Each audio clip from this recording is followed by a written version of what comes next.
जनता party की NDA सरकार के प्रधानमंत्री, हमारा ये संकल्प है कि समग्र बस्तर को और भारत भूमि को नक्सल मुक्त कराना, मगर यहां से रुकना नहीं है।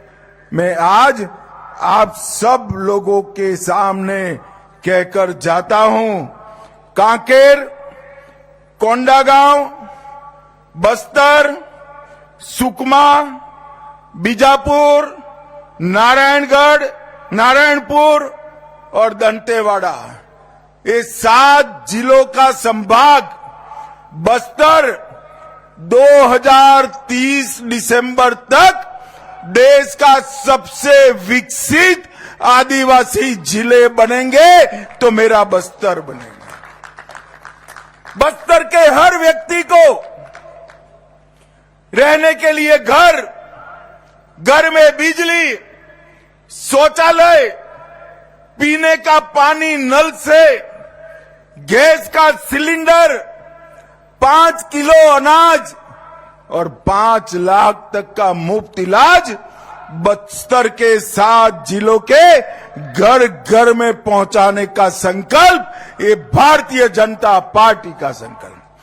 और मैं आज मां दंतेश्वरी की भूमि पर कहकर जाता हूं कि अगले 5 साल में हम बस्तर को देश का सबसे विकसित आदिवासी संभाग बनाने का निर्णय करते हैं। और इसमें विष्णुदेव साय जी के नेतृत्व में छत्तीसगढ़ सरकार और हमारे प्रधानमंत्री के नेतृत्व में भारत सरकार कंधे से कंधा मिलाकर बस्तर को विकसित बस्तर बनाने के लिए हम आगे बढ़ेंगे। भाइयों बहनों, जब मैं विकसित बस्तर का शब्द प्रयोग कर रहा हूं तब हर व्यक्ति के घर में सुविधाएं तो होगी ही होगी। हर गांव रोड से जुड़ा हुआ होगा, हर गांव में बिजली होगी, 5 किलोमीटर के क्षेत्र में बैंकिंग सुविधाएं होगी और सबसे घने पीएचसी, सीएचसी का जाला बुनने का काम भी ये भारतीय जनता पार्टी की दोनों सरकारें करेंगी। यहां पर वन उपज के प्रोसेसिंग के लिए कोऑपरेटिव बेसिस पर यूनिट लगाए जाएंगे और ये बस्तर के 7 जिले सभी आदिवासी जिलों में सबसे ज्यादा दूध उत्पादन कर डेयरी के माध्यम से अपनी आय बढ़ाने वाले जिले बनेंगे।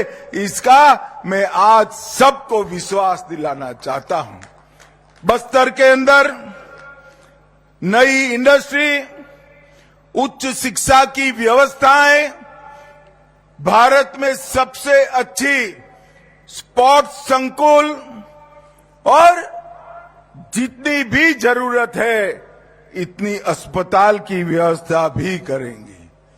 कुपोषण के लिए विशेष स्कीमें चलाई जाएगी और जिन्होंने आत्मसमर्पण किया है, नक्सलवाद से हथियार डालकर वापिस आए हैं और जो नक्सलवाद के कारण इंजर्ड हुए हैं, वो सभी के लिए अति सुंदर पुनर्वसन की योजना भी हम लेकर आएंगे। और भाइयों बहनों, नक्सलवाद समाप्त हो ये हमारा लक्ष्य जरूर है, पर क्यों है? क्योंकि नक्सलवादी एक क्षेत्र के विकास के पर नाग बनकर फंड फैलाकर बैठा था। नक्सलवाद समाप्त होने के साथ ही ये क्षेत्र में विकास की एक नई शुरुआत होगी और मोदी जी और विष्णुदेव जी के नेतृत्व में ये सबसे विकसित क्षेत्र बनेगा, इसका मुझे पूरा विश्वास है। और मैं मेरे सभी आदिवासी भाइयों बहनों को कहकर जाता हूं कि मैं खुद ये विकसित बस्तर के, नक्सल मुक्त बस्तर के हमारी योजना को अंजाम तक पहुंचाने के लिए दिन रात परिश्रम करूंगा। भाइयों बहनों, यहां 7 जिलों की 7 टोलियां और 1 टोली सरेंडर नक्सलों की थी। जब 700 से ज्यादा सरेंडर नक्सल बच्चों ने, भाइयों बहनों ने इस खेलों में भाग लिया, वो समाचार मुझे मिला तो बहुत बहुत आनंद हुआ। नक्सलवाद के झांसे में आकर पूरा जीवन तबाह हो जाता, ऐसे 700 से ज्यादा युवा आज खेल के रास्ते पर आए हैं। और अभी जो परेड हुई इसमें शांति के प्रतीक ऐसे सफेद रंग के साथ सरेंडर किए हुए नक्सली खिलाड़ी 200 से ज्यादा संभाग स्तर पर आए हैं। ये हम सब के लिए बहुत बड़ी बात है। मैं सभी दर्शकों को कहना चाहता हूं कि हमारे सरेंडर नक्सली खिलाड़ियों के स्वागत में जोर से ताली बजाकर जरा इनका स्वागत करिए, हौसला अफजाई करिए। और मैं इस मंच से जितनी दृढ़ता के साथ ये कहना चाहता हूं कि 31/3/2026 को ये देश नक्सलवाद से मुक्त हो जाएगा। इतनी ही विनम्रता से मैं अपील भी करना चाहता हूं, अभी भी गुमराह होकर हमारे ही लोग हाथ में हथियार लेकर बैठे हैं। आइए हथियार डाल दीजिए, पुनर्वसन नीति का फायदा उठाइए, अपने और अपने परिवार के कल्याण में जुड़ जाइए। विकसित बस्तर के संकल्पना के साथ आप सब जुड़ जाइए। नक्सलवाद से किसी का भला नहीं होना है, न नक्सलवाद के लिए हथियार उठाने वाले लोगों का भला होना है, न आदिवासियों का होना है, न हमारे सुरक्षा जवानों का भला होना है। शांति ही विकास का रास्ता प्रशस्त कर सकती है। मैं फिर से एक बार सभी को अपील करता हूं कि आप वापिस आइए और अच्छा जीवन जिए। नुआबाट की टोली, जिसका अर्थ होता है नया मार्ग, और ये मार्ग शांति का है। ये 700 खिलाड़ी जो नुआबाट के खेले हैं, इस समग्र देश के लिए एक बहुत बड़ा उदाहरण है। वो भय की जगह आशा को चुने हैं, विभाजन की जगह एकता का रास्ता चुने हैं, और विनाश की जगह विकास का रास्ता चुने हैं। और यही है नए भारत की मोदी जी की संकल्पना, विकसित बस्तर की करना। हमारी बस्तर की संस्कृति दुनिया भर में सबसे समृद्ध संस्कृति, मुरिया, गुरिया, कोया, मतरा, मुंडा और हलवा, ये सभी जनजातियों का खान पान, पहरवेश और कला, वाद्य, नृत्य और खेलों में पारंपरिकता, ये बहुत बड़ी समृद्ध विरासत केवल छत्तीसगढ़ की नहीं है, समग्र भारत की सबसे समृद्ध विरासत है। भाइयों बहनों, अभी अभी छत्तीसगढ़ सरकार ने आधुनिक रिकॉर्डिंग स्टूडियो बनाकर इसमें पारंपरिक, और यही है नए भारत की मोदी जी की संकल्पना, विकसित बस्तर की करना। हमारी बस्तर की संस्कृति दुनिया भर में सबसे समृद्ध संस्कृति, मुरिया, गुरिया, कोया, मतरा, मुंडा और हलवा, ये सभी जनजातियों का खान पान, पहरवेश और कला, वाद्य, नृत्य और खेलों में पारंपरिकता, ये बहुत बड़ी समृद्ध विरासत केवल छत्तीसगढ़ की नहीं है, समग्र भारत की सबसे समृद्ध विरासत है। भाइयों बहनों, अभी अभी छत्तीसगढ़ सरकार ने आधुनिक रिकॉर्डिंग स्टूडियो बनाकर इसमें पारंपरिक गीतों को सहेजने का काम किया। हल्बी, मतरी, दुर्बी, गोंडी गीतों को न केवल संगीत में सहेजा, इसकी किताबें भी प्रकाशित की। अमूस, माटी, दियारी, तिहार ऐसे परंपरागत उत्सव, त्योहार जो नक्सलवाद के लाल आतंक के साए में समाप्त होने जा रहे थे, इसको भी आगे बढ़ाया है। और गोदना, डोकरा, आर्ट, लोह शिल्प, इसके प्रशिक्षण शिविर भी लगाए गए हैं। और मित्रों, देश भर में इसके आर्टिकल भी छपे हैं।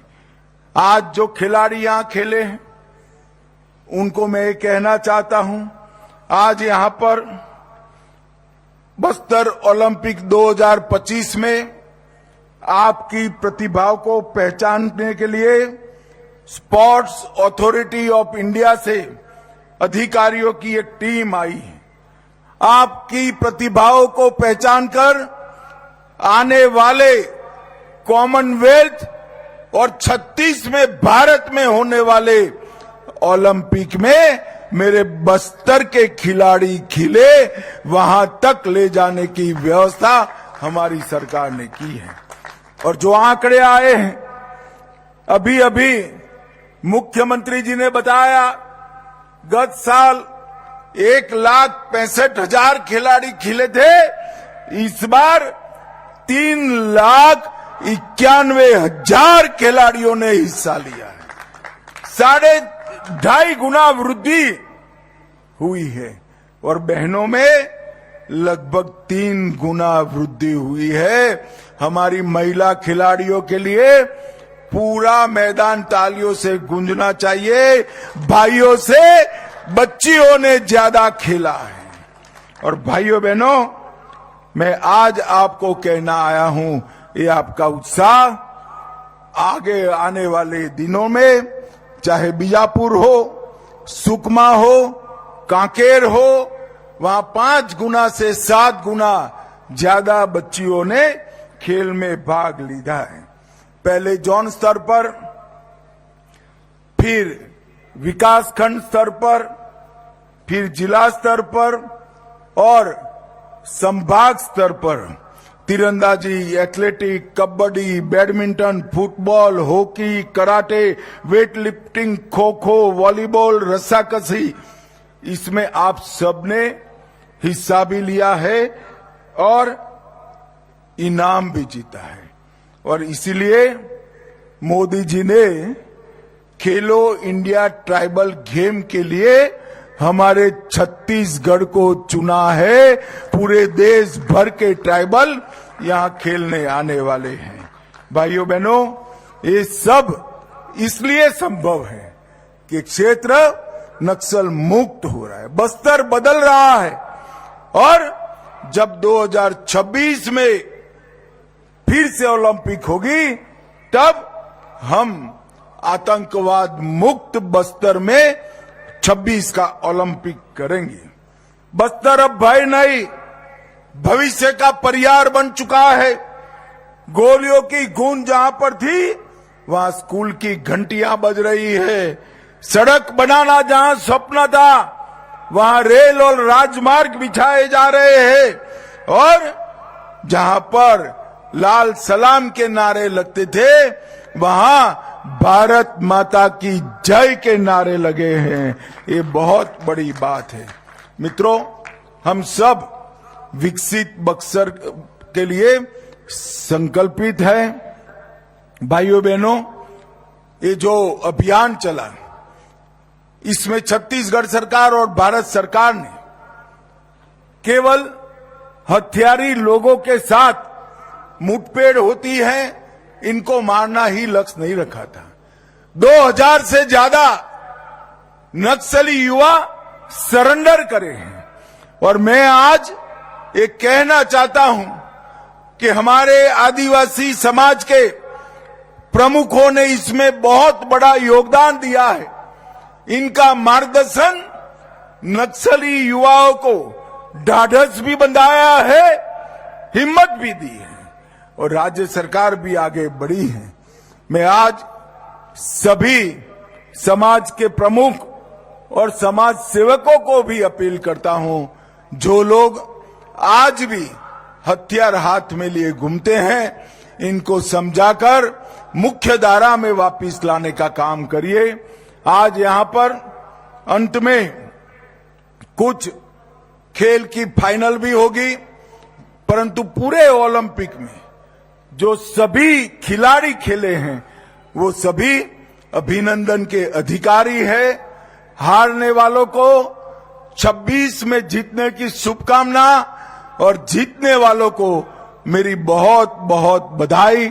मेरे साथ फिर से एक बार वंदे मातरम का नारा लगाएंगे। प्रचंड आवाज से बोलिए, वंदे